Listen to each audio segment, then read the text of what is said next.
Good morning, grade 7, and welcome back to art. I hope you all had such a wonderful week.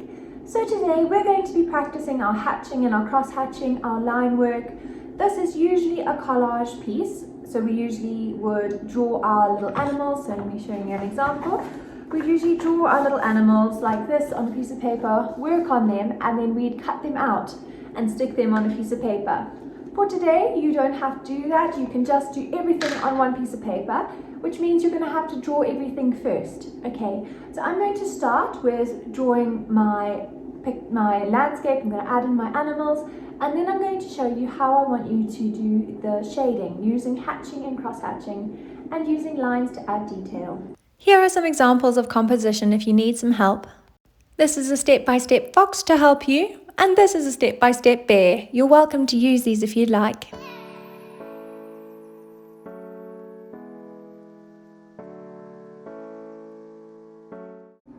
Okay, so this is more of an illustration than a real life drawing. So this is from a book called Bear Hug, and it is a Deep Space Sparkle inspired lesson. So the book is by Catherine McEwen, and it's about a bear preparing for hibernation. So what bears do is they eat a whole lot of fish. Usually this is a salmon. They eat a whole lot of salmon or whatever they can find to eat, and then they sleep during the winter. So they hide away during the winter and they come out in summer. And all the food that they've eaten in that time keeps them going through the cold winter.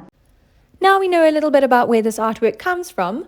What I'm going to do is read you the instructions, and then I'll show you using a time lapse. Once you have an outline that you like, select 3 to 4 colors of crayons and use the lightest crayon to randomly color in sections of the animal. Move to the next darkest crayon and color the animal using short cross-hatching strokes to create implied texture. This is an example of hatching, and this is an example of cross-hatching.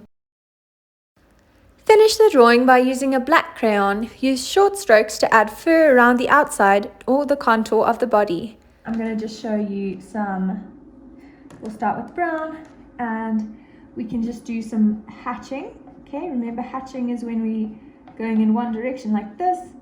So some hatching on the bear.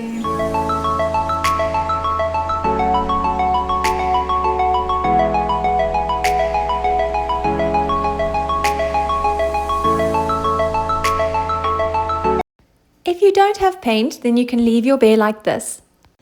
If you do have paint, then we're going to do wax resist. Please watch this even if you don't have paint. I'm doing wax resist. So you can see I've put all my lines here using hatching and cross-hatching. My cross-hatching is here, my hatching is here. I've even added in some extra colors just for interest.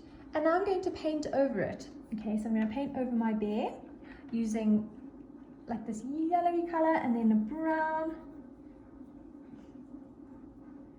And what this does is it adds texture. Okay, so hatching and cross-hatching adds shadows and texture, and it helps your little animal come alive.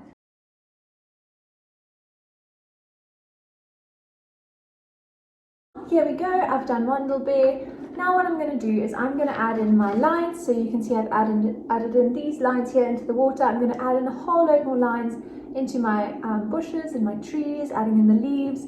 So I'm going to do that all in a time lapse because it'll take a really long time for you to watch. But I will speed up the time lapse just so you can have a basic idea.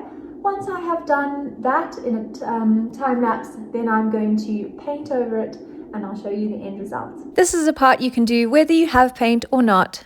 As you can see, I'm adding in different lines and I'm adding in hatching and cross-hatching on my bear. I'm also adding designs into the plants to make them more interesting. Now it's time for wax resist. If you don't have paint, you can color in, please.